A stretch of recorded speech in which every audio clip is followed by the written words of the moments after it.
याद रखना मेरी माँ, सबसे बलवान होता है समय। पुरुष बली नहीं होते है, समय होत बलवान। भीलन गोपी लूट लई, वही अर्जुन वही बाण। सबसे बलवान कौन है मेरी माँ? जोर से, क्या? समय। जरूरी नहीं है कि जो समय आज आपका है वही समय कल भी आपका हो। क्या आवश्यक है? मैया जी, भैया, क्या ये जरूरी है कि जैसा आज आपका समय है ऐसा कल भी हो? इसलिए कहता हूं, समय का दुरुपयोग ना कीजिए। समय किसी का एक सा नहीं रहा। समय सदा किसी का एक सा नहीं रहा। समय सबका बदला है। जो कल राजा थे वो आज रंक हो गए, और जो कल रंक थे वो आज राजा हो गए। जो अमीर थे वह आज गरीब हो गए, जो गरीब थे वह आज अमीर हो गए। ऐसा आपकी नजर में कितने केस होंगे? मेरी नजर में बहुत लोग हैं जो पहले कुछ और थे, जिनका पहले डंका बजता था। कितने धनाढ्य ऐसे थे जिनके पास खूब पैसा था, आज उनकी संतानों को दो दो वक्त की रोटी के लिए सोचना पड़ रहा है। और ऐसे कितने लोग थे जो एक टाइम खा के सोया करते थे, आज उनके घर में राजसी भोग बन रहे हैं 56 प्रकार के। समय सबका बदला है। चाहे हरिश्चंद्र का समय हो, समय तो भगवान राम का भी बदला है। हर दिन वो वनवास के थोड़ी रहे, राजा भी तो बने राम जी। समय रावण का भी बदला है।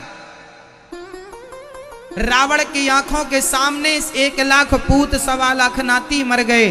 जिन बच्चों का बड़ा घमंड था रावण को, वो घमंड आंखों के सामने टूट गया। समय रावण का भी बदला है। समय तो भगवान राम का भी बदला है। जंगल से वो राजा भी बने हैं। तो राम भगवान का समय बदला, समय रावण का बदला, समय हरिश्चंद्र का बदला, समय आपका बदलता है, समय सबका बदलता है। इसलिए समय सबका एक सा रहेगा ये कभी नहीं सोचना चाहिए। इसलिए जब समय आए उसका सदुपयोग कर लेना चाहिए, क्योंकि आज अच्छा समय है, कल कैसा समय आएगा ये भगवान जानते हैं और कोई नहीं जानता। इसलिए समय का सदुपयोग करना चाहिए। समय है उसका सदुपयोग कीजिए। समय किसी के बाप की बफौती नहीं है कि मेरे बाप का समय था तो मेरा भी समय रहेगा। क्या ये जरूरी है?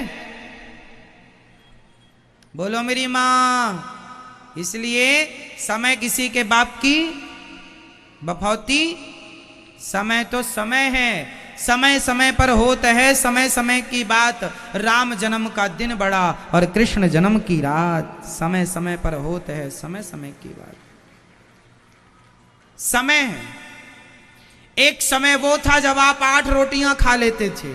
एक समय वो था जब आप 5 किलोमीटर तक कंटिन्यू दौड़ते थे फिर भी थकते नहीं थे। एक समय वो था जो आप दिन भर काम करते थे, थकते नहीं थे। आज एक समय ये है 4 सीढ़ियां चढ़ लो तो आपको सांस भरने लग जाती है। वो भी आपका समय था और ये भी। बोलो हाँ। समय है।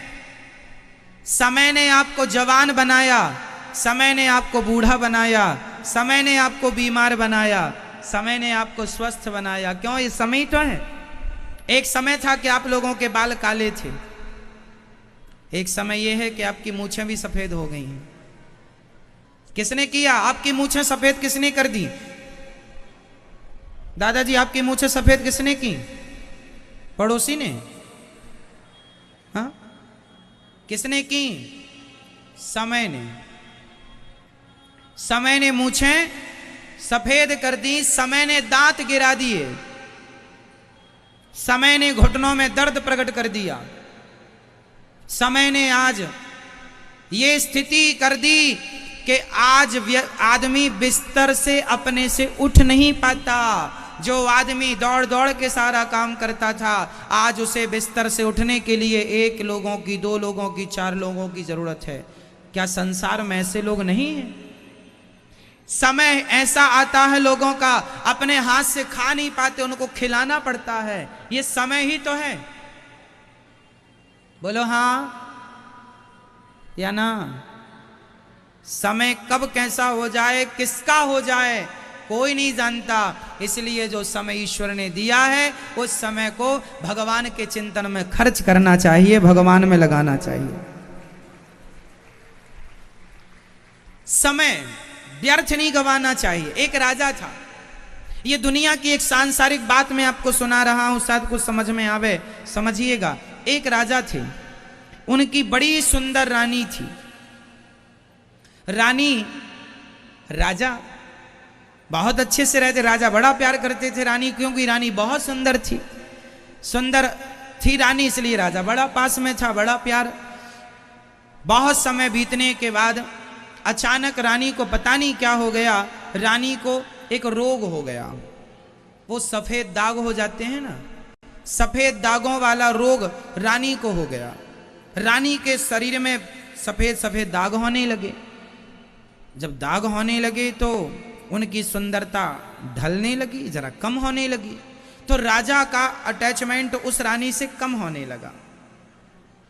अब राजा अपनी दूसरी रानियों के संग ज्यादा रहने लग गए, उससे जिससे सबसे ज्यादा प्यार करते थे। अब राजा उससे दूर होने लग गए और वो रानी उदास होने लगी कि मेरे शरीर में इतना ये निशान, अच्छा केवल निशान नहीं आए, शरीर में फोड़े होने लगे और वो पक करके मावाद गिरने लगी, शरीर से दुर्गंध सी आने लगी। अब तो उसके पास कोई नहीं जाता, राजा तो देखता भी नहीं है। अब रानी को बड़ी गिलानी हुई कि राजा मेरी तरफ देखते भी नहीं और मेरा शरीर व्यर्थ हो गया। अब एक काम करती हूं, मैं आत्महत्या कर लेती हूं। तो रानी आत्महत्या करने चली, अपना राजमहल छोड़कर, अपना राजद्वार। अब तो उसकी तरफ कोई देखता नहीं था, कहाँ जा रही है, कोई फर्क नहीं पड़ता किसी को, क्योंकि वो पहले सुंदर थी, अब तो सुंदर नहीं है। चल पड़ी, महलों से निकल पड़ी और जंगल में जाकर के वो आत्महत्या, एक बड़ा सा कुंड था, उसमें कूद कर मरना ही चाहती थी कि वहां पर एक संत जी बैठे थे। संत जी ने कहा, देवी कौन हो?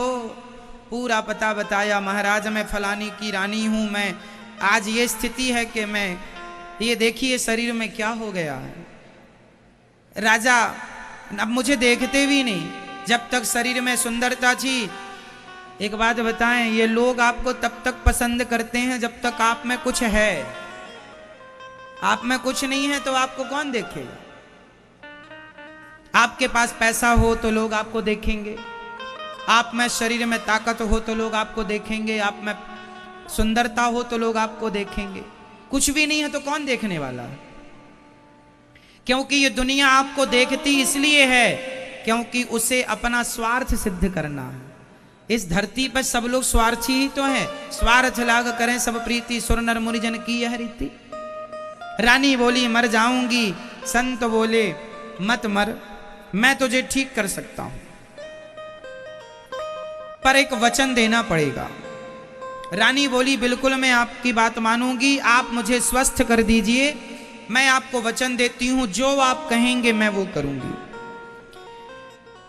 संत जी ने कहा मैं तुझे स्वस्थ कर दूंगा, पर वचन ये दे कि अब जो तेरा शरीर है, बचा हुआ तेरा समय है, पूरा समय अपने शरीर से केवल भगवान का चिंतन करेगी, केवल तू रघुनाथ जी का ध्यान करेगी, केवल राम का ध्यान करेगी, केवल भगवान के चिंतन में अपना शरीर लगाएगी। यदि तू मुझे ये वचन देती है तो मैं तुझे स्वस्थ कर दूंगा।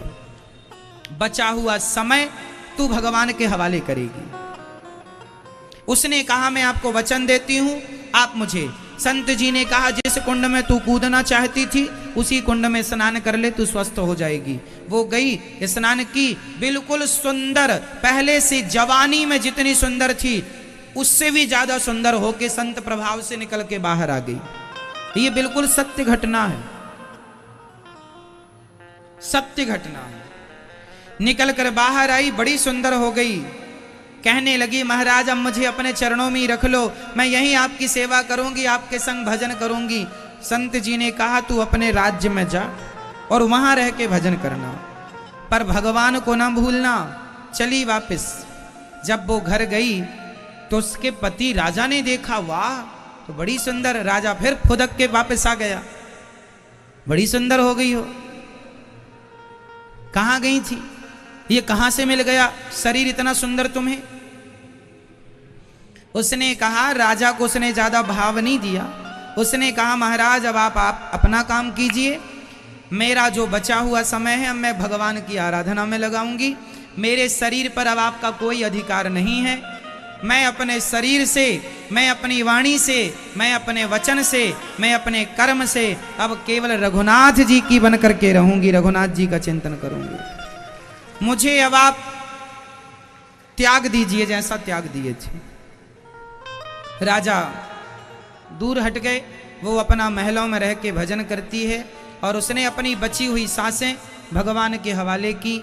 संसार के बन के कब तक रहोगे?